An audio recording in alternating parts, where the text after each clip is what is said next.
Okay, so here I am ready to start For the People. There. It's a card-driven Civil War-based game by good old Mark Herman, who's sort of defined, he invented the card-driven mechanic, or CDG mechanic. I shouldn't say card-driven because there are a lot of games driven by cards before this mechanic. Getting sloppy. Alright.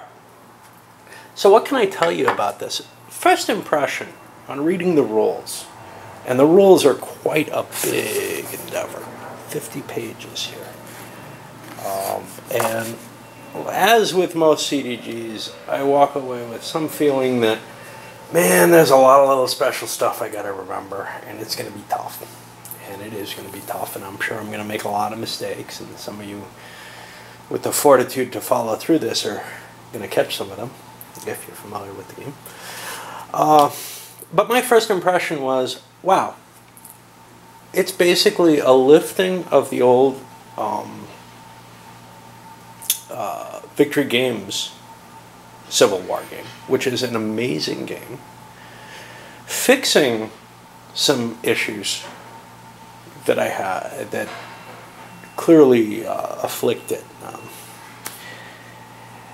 Taking a little bit more detail, maybe even getting rid of the hex board, adding the cards, using the CDG mechanisms.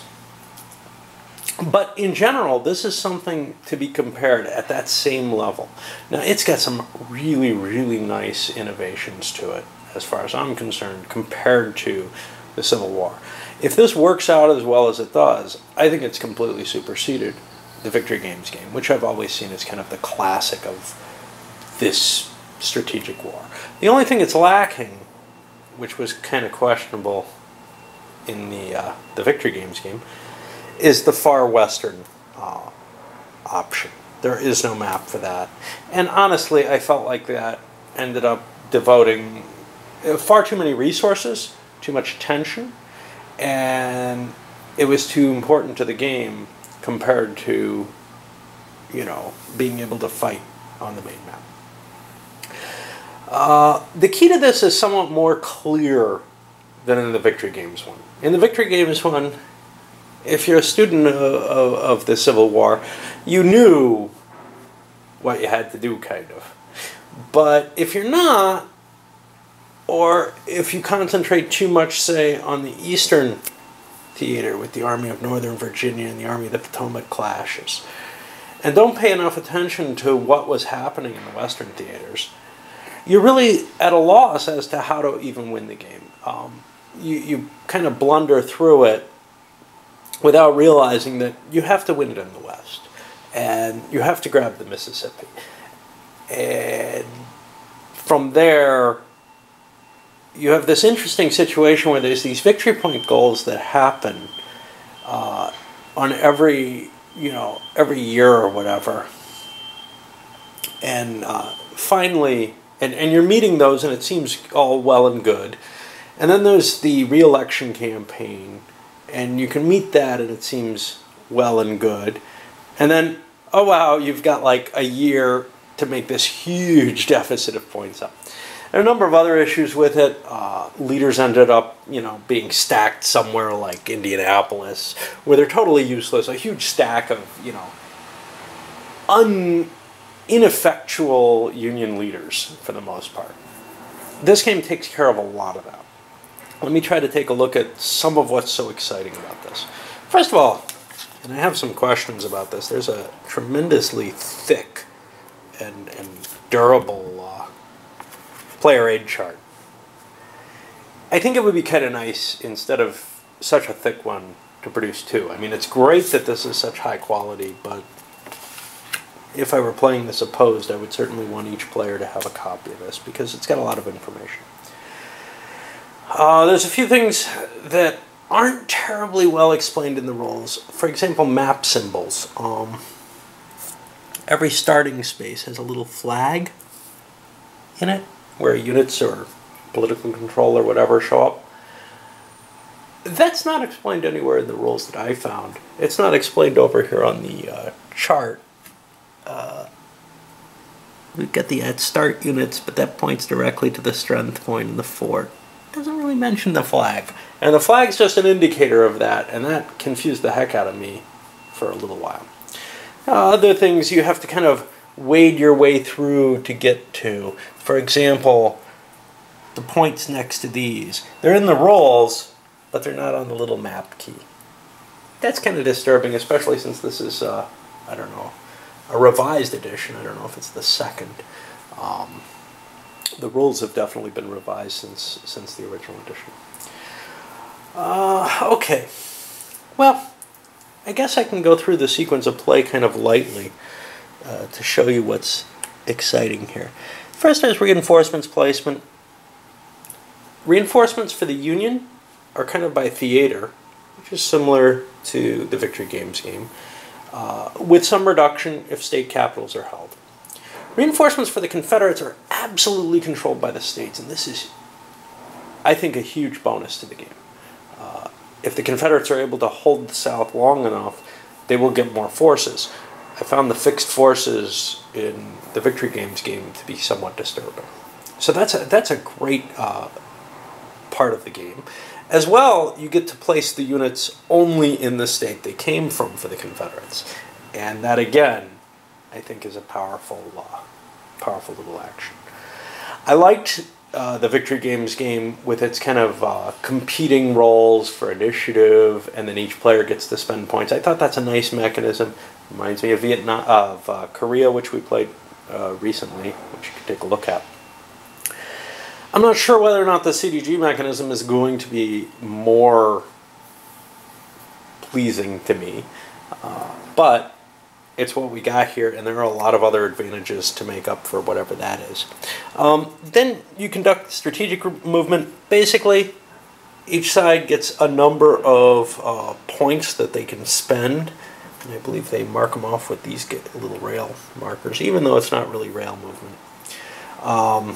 Rail movement's covered otherwise, it's just a bonus for moving only along the railroads. The strategic movement allows you to reposition your forces along lines of communication. And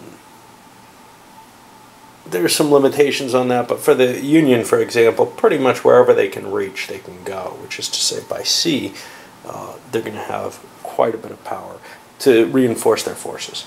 The starting forces are pretty low at the beginning of the game. Most of these stacks, the only thing that's really hefty is right here. We got, the Army of the Potomac has 5 units in it. Beauregard has 3. Johnston has 1. So there's a bit of a concentration there, but over in the west it's almost empty. Of course, there's the possibility, like in the Victory Games game, to take the 3 border states, Kentucky, West Virginia, Missouri, for either side. Okay. And then you place whatever generals you have, and again, like the Victory Games version, they're placed initially hidden, but then they do flip up. There's no hidden generals after they've been placed. But you don't get to know who you're placing where. This works a little better because you don't have some naval leaders who you might put in some place really dumb.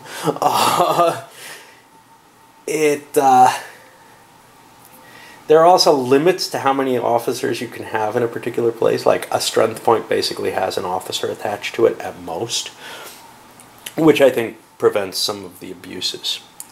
Then you get your strategy cards, and these increase at the beginning of the game. You have less, mainly because there's less activity going on in the West, and they wanted to make sure of that. Now, I'm not sure how much it's going to succeed in that, because I think converting the border states is of more importance than, say, fighting Bull Run and losing. Okay, conducting strategy rounds. This is more or less the same as in most CDG games. Let me see if there's a summary of what you can do with your points. Okay, so your events, your ops events cards, you can play them for an event. If you are the right, it's one big deck that you're sharing. If it's an event that's color coded for you, you can play it as an event. Otherwise, no matter who you are, you can play it as an operation, and the event doesn't kick off in that case. This is an annoying thing for me in the rules. Very first thing, it's bad enough when it's the last thing in the rules, is an extensive example of play. That makes the rule book somewhat less of a good reference for me. So what can you do with your points? I'm not sure that there's a good summary of that anywhere, which is also a pain. Okay, yeah, here we go. So you can move your forces, and there's a number of different mechanisms for this, but in general, you can move, you fire off by a leader. Let me get, there are a number of numbers on a leader. Let's take a look at A.S. Johnson. That 10 there, that's his political value. The higher that is, the more important he is in terms of getting army commands. And if you build an army while there's someone on the board who has a better claim politically to getting an army, there's a penalty for that. The big number here, the 2, is his rating to be activated. And that's like most of these CDG games. You have ops cards that run from 1 to 3, maybe zeros, I don't know. But he needs at least a 2 to activate. And unlike some of them, you can't split your points. If you activate Johnston, you activate Johnston. That's all you do. The 1-1 is his attack and defensive battle ratings. They got rid of some of the re-roll options and stuff like that for armies that the Victory Games game had.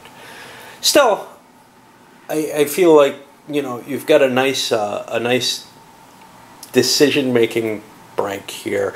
You don't have that clear, oh, somebody's good at Army Command and not at Corps Command type division, but I'm not sure how well that worked anyway. Okay, you can play an operations card in order to create an army. It takes a 2 or 3 point card. It builds an army. Armies are important because they allow you to enforce political control a little easier than regular troops are able to do. You can relieve an army's general. Okay. Playing any card, you can say that general's booted, and you have a number of options when you boot him. You can just say, I'm demoting him, and he goes off the track. You can transfer him, and he could get command of another army. But there's always a cost politically to your strategic will to making these switches. So no matter who he replaces, there's going to be a cost, and there's a cost for replacing someone to begin with. You could just ditch him, throw him out of the military altogether. Again, similar choices as to what's allowed in the Victory Games game. But what's nice here is that the cost is not just in operations points, but it's also on your strategic will. Both players start at 100 strategic will. One kind of neat thing with this, there's a plus and minus side. That indicates how your will has been going. And in the beginning of the game, the Confederates have been on a roller coaster, or on a steamroller forward in positive will, whereas the Union's been on a negative. What that affects is when there's an inflection point, when the direction changes, essentially, the effects are more severe. So if you've been winning a lot of points and you suddenly lose points, you take a more severe penalty than you would just for losing consistently. Now, you still don't want to be losing consistently, but as you go up and down, losses have a greater penalty. So if it's a seesaw type effect, your national will is going to go down rather than just stay steady. That's kind of cool. You can reorganize your generals. That's allowing your generals, mainly who aren't in command of armies, to just move around and take new commands, etc. But they can't supersede a commander that way. It's not the highest ranked guy who's in charge of an army, by the way. It's he who gets there first is in charge. But in order, when you do replacements, the highest ranked guy or highest politically ranked guy has a penalty to be superseded. So you can move people around, but they won't get command of a new army this way. Okay, place forts. You can pay, and I believe for the Union it costs 3. Oh no, for the Confederates it costs 3 operations. For the Union it costs any amount. You place a fort counter. For the Union they look less important, except maybe, I don't know. Yeah, they look significantly less important, and that's true in both games really.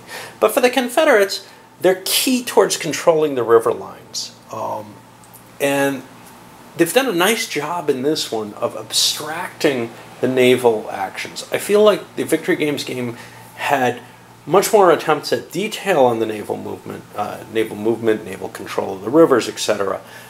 But it didn't really capture things as well as I think this is going to. This captures the idea that basically if the Confederates don't put a block in the way of the river, the Union controls it. And that comes from either direction. Now there are some there are some starting blocks there, some forts and such not. Well, not here in Memphis. But say up here at Columbus. Preventing the Union from just overwhelming it. Another kind of nice thing, and this is because of the card power, amphibious assaults and naval blockades have a modifier to them that increases over time, but it's ruled by the card. So if you play a card as an event, I presume you can up the value of that. But if you don't, you don't get them automatically. And so in the Victory Games game, you got them for free. Not so much the assaults, but the blockade level you got for free. Oh, and finally you can place PC markers. Those are placed, I believe, by armies only. You have to actually have armies in a space to convert a space using that point value. I may be mistaken. Okay. After that, we go to the political control phase, and this is kind of neat. First of all, each player has their national capital. They also have state capitals for the Union. I guess I've got them mainly, mainly covered, but there are counters for them. They can be knocked out of play temporarily, in which case they don't produce troops there for that state. But the national capitals, if they fall, there's a very, very harsh national will penalty. And then they have to be repositioned somewhere else so they can fall again. Presumably Washington's pretty hard to take. But Richmond, you probably have to do something to defend it more than just sort of sit there. Historically, the Confederates certainly had to build up a lot of entrenchments as the war went on. Not just in Richmond itself, but near it to slow down the advance. Okay. And political control determination. All spaces where you have infantry convert to your side. We have to see who controls states. And for the border states, basically, if you control a certain number, it becomes your state. So 7 out of the 10 Missouri locations will get you Missouri. It stays unaligned until then. Same thing with Kentucky and West Virginia. They each have their points, and they're quite heavy. For the Confederate states, though, to capture those, you need, let's take Texas as an example, you need to get not only a certain number of areas in it, and that might not be a very high number. So, for example, Mississippi has 17 areas, but only 10 of them are required for the Union to get control. But in Texas, you need all 3. You also need to take out any resources and any, and this is this little red arrow, any blockade runner ports. You need to make sure those don't exist, and then you get the strategic will value for it, and you take that state out of the Confederacy for at least until it's, well, it can't be recaptured. Okay. The Union takes a war weariness penalty every year. And the Confederates take something similar to that once the Emancipation Proclamation's been played. Then there's an attrition phase, and this is a big difference. Every force on the map of any size starts losing forces. Worse, if they're also out of supply, if they can't draw a line of communication at this point, they take attrition again. And then you end the turn. Okay, so the key to this game, though, is the strategic will track. And each side starts with 100. But to end the game, well, the Union wins automatically if the Confederates ever reach 0. The Confederates win automatically on the fall 1864 election turn if the Union strategic will is less than 50, or at the end of any turn if the Confederate strategic will is twice or is more than twice the Union. If both sides reach 0 during the same turn without anything else happening, the Union wins. The Union can also win by taking out all Confederate resource bases, which are destroyed just by taking control of them. And they each have their own strategic will point in them. And they have to also take all the blockade ports and close them. They don't have to actually take them. Now, the blockade runner ports are kind of cool because you also, during reinforcements phase, roll to see if you get extra reinforcements based on them. And depending on the strength of the blockade and whether or not there's a port open, only one needs to be open. You roll on the naval blockade level, and if you get higher than the Union blockade value, you get an extra troop in each of the regions. And there are 4 regions for the blockades. 3 and 4. Just to kind of meander a bit. Now, at the end of the game, spring 1865, and we're looking at the campaign here. There are shorter scenarios, of course. The Union has to take 10 Confederate or border states. In addition, for every 25 points of strategic will he has more than the Confederates, he gets an extra state off of that towards his victory conditions. That's pretty clear in a lot of ways. It's not like the Victory Games game where you really have to kind of count points all over the place. See, can I get, this many points in cities in this time? What do I need to do? I suspect the end is going to be much, much easier to sort of figure out what you need to do as the Union as you're going. And it's much clearer even early on that you really need a fairly substantial number of things taken in terms of states, whatever. What else do we have that's interesting here? Got all kind of little chromey bits. So we got torpedoes, we got the Hunley, we got the ironclads. Cavalry operate a little differently than regular units. They get sort of locked into a particular leader. Cav leaders, when they come on the board, if they're placed, if they land, they have to be placed with troops. They convert troops into cav troops.